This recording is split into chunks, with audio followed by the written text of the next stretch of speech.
안녕하세요. 모디어 플란트 원장 여정입니다. 오늘은 눈썹이 아예 없는 건 아닌데 한쪽 눈썹만 없어서 짝짝이 눈썹을 교정한 사례를 보겠습니다.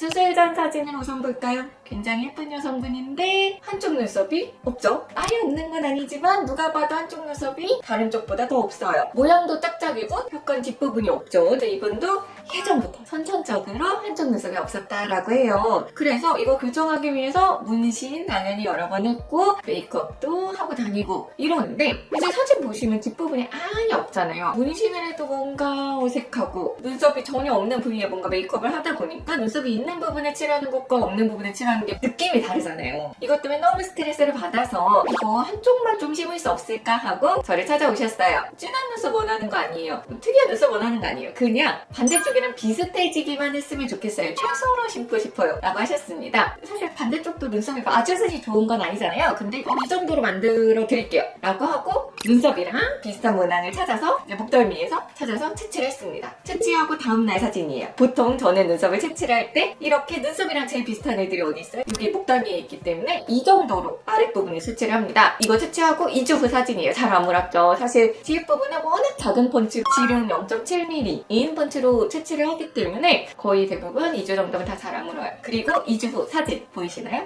이제 어느 정도 비슷하죠? 진짜 매일 눈으로 보면 약간의 차이가 보이실 수는 있지만 그리고 아직은 2주밖에 안 됐기 때문에 피부가 약간 올록볼록한 것들 보일 수 있지만 원래 완벽한 대칭 눈썹 없거든요. 모든 사람 눈썹 짝짝인데 그래도 예전보다 그 정도 거슬리지 않을 정도의 예쁜 눈썹을 얻을 수 있었습니다. 이렇게 만드는데 눈썹 몇 모 필요했을까요? 총 54모 필요했습니다. 저는 하나씩 심으면서 세거든요. 한 가닥 한 가닥씩 세요. 54모가 정말 들었어요. 이게 저희 나가는 모스 인증서거든요. 간혹 이제 저한테 눈썹 상담 오시는 분들 눈썹 너무 조금 심는 거 아니에요? 저희 병원이 제일 모스가 적어요. 왜 이렇게 적나요? 이렇게 말씀하시는 분들이 있어요. 딴 병원 갔더니 뭐 200모 심어야 된다고 했는데 왜 여기는 70모, 80모 이렇게 얘기하나요? 저는 그냥 심을 때 세서 이만큼 필요하다고 말씀을 드린 것 뿐인데 이게 53모 심은 거예요, 여러분. 이게 54가닥 심은 거예요. 이 정도면 사실 옆에 눈썹이랑 비슷해 보이지 않나요? 여기에 과연 200모가 필요했을까요? 저는 아니라고 봅니다. 우리 얼굴이 완벽히 대칭 사람 없듯이 그런데 진짜 남들이 봤을 때 내 첫인상이 눈썹이 왜 짝짝이지? 이 정도면 안 되잖아요. 진짜 내가 알던 데 미세한 비대칭은 저는 수술장 교정을 권하지는 않는데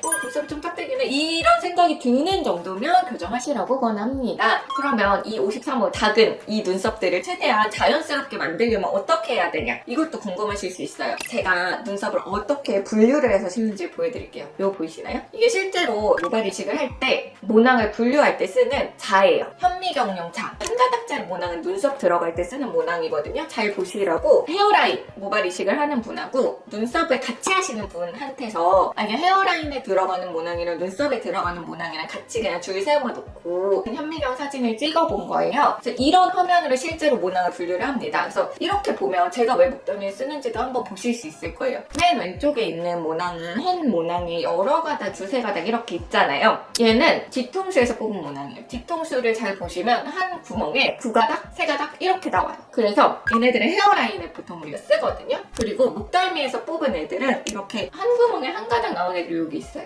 그래서 이제 제가 목덜미에서 눈썹을 채취를 하는 이유는 자연적으로 한 모낭에 한 모가 있는 모낭들이 분포하기 때문이에요. 근데 얘네들도 다 똑같이 생긴 게 아니거든요. 그랬을 때 요거 차이 보이세요? 얘네들이 지금 왼쪽부터 오른쪽까지 두꺼운 것부터 얇은 걸로 지금 하나, 둘, 셋 이렇게 나뉘어져 있죠. 그래서 저도 실제로 이렇게 분류를 합니다. 그래서 이 자의 눈금 자체가 50마이크로미터, 80마이크로미터, 100마이크로미터 이렇게 이제 눈금을 두고 이 사이에 들어가는 애들을 각각 분류를 하는 거예요. 왜 자를 쓰냐면 아무리 현미경으로 분류를 시켜도 판단이 사람마다 달라요. 그래서 자를 두고 누가 분류를 하든 명확한 분류를 해야 이렇게 얇은 것과 두꺼운 거를 구분할 수 있어요. 자가 없으면 이건 불가능해요. 근데 저는 지금까지 사실 이렇게 모낭 분류할 때 자 쓰는 병원은 저희밖에는 못 봤거든요. 제가 아직 모를 수는 있어요. 근데 이렇게 두께를 분류할 때 자가 진짜 중요하다. 자를 꼭 써야 된다라고 저는 주장하고 있긴 합니다. 이거 진짜 학회에서도 제가 한 2번인가? 얘기한 적 있어요. 발표할 때 이거 현미경만 보는 게 중요한 게 아니라 이 자를 통해서 두께를 분류를 해야 이게 진짜 현미경을 보는 의미가 있고 숙련자의 눈에만 맡기면 안 된다. 사람 사람마다 다 다르게 나온다라는 거를 몇 번 얘기한 적이 있기는 합니다. 그래서 이런 식으로 체계적으로 분류를 하면 꽤나 자연스러운 눈썹, 좋은 눈썹, 예쁜 헤어라인 만들 수 있어요. 그래서 오늘은 짝짝이 눈썹 교정에 대해서 알아봤고요. 영상 보시고 궁금한 점 있으면 댓글로 질문 달아주세요. 좋아요와 구독도 부탁드립니다. 감사합니다.